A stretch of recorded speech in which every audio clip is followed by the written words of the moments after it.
नमस्कार, हर हर महादेव। मेरा नाम चाहत मिश्रा है। आज की ये कहानी नागपुर से सुधीर जी ने हमें भेजी है।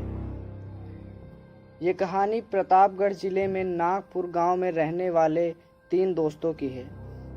इन तीनों का नाम है सुधीर, राजीव और गौतम। इन तीनों ने अभी अभी ITI कॉलेज में एडमिशन लिया है।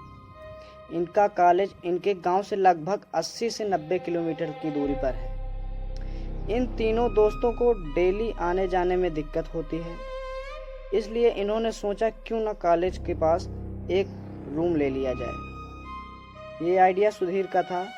राजीव और गौतम भी इससे सहमत थे। ये अपने घर वाले से बात कर अगले दिन रूम देखने निकल जाते हैं। इन्होंने पहले जो रूम देखा वो कॉलेज से लगभग 2 किलोमीटर की दूरी पर था, पर सुधीर को ये पसंद नहीं आया। ये लोग दूसरा रूम देखने के लिए निकल जाते हैं। इस बार रूम इन्होंने देखा वो अच्छे पैसों में मिल रहा था और कॉलेज भी पास था। इन तीनों ने उस रूम को ले लिया।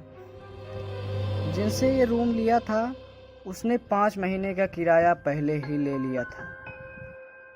रूम के मालिक ने इन्हें चाबी दी और वो चला गया। इन्होंने अपना दरवाज़ा खोला और सामान वामान रखा, अपना बैग वैग रखा। एक अजीब बात ये थी कि आस-पास के लोग इनसे बात भी नहीं करना चाहते थे इन तीनों से। इस बात को इन तीनों ने इग्नोर कर दिया और रूम के अंदर चले गए। ये तीनों अंदर आए, अपना सामान वामान सेट किया और लगभग शाम के 7 बज गए थे। सुधीर बोलता है, भाई आज बाहर से खाना ऑर्डर कर दे, कल से खाना वाना बनाएंगे। गौतम खाना ऑर्डर करता है और सब बैठकर बातें कर रहे होते हैं। ये सब बातें कर ही रहे थे, तभी किचन से बर्तन गिरने की आवाज़ आई। सब एकदम चुप हो गए। राजीव बोलता है, भाई तूने दरवाज़ा खुला छोड़ दिया था क्या, जो बिल्ली अंदर आ गई है। सुधीर बोलता है, भाई मैंने दरवाज़ा बंद किया था, शायद चूहा आ गया होगा। राजीव बोलता है, मैं देख कर आता हूँ। राजीव जाता है किचन में। वहाँ देखता है कोई बर्तन नहीं गिरा था। राजीव इस बात को इग्नोर कर देता है।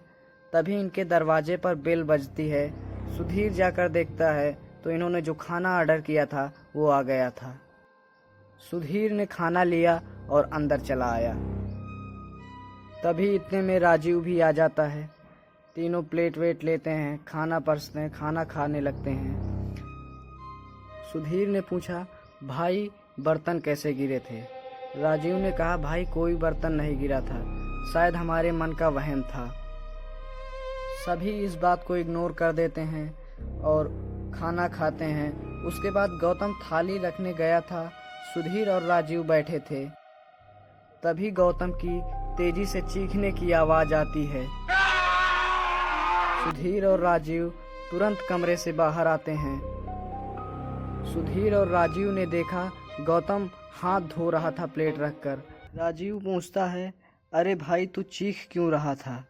गौतम कहता है, अरे भाई मैंने कब चीखा।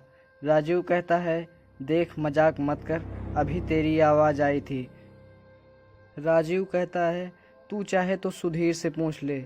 सुधीर वहाँ से गायब हो चुका था।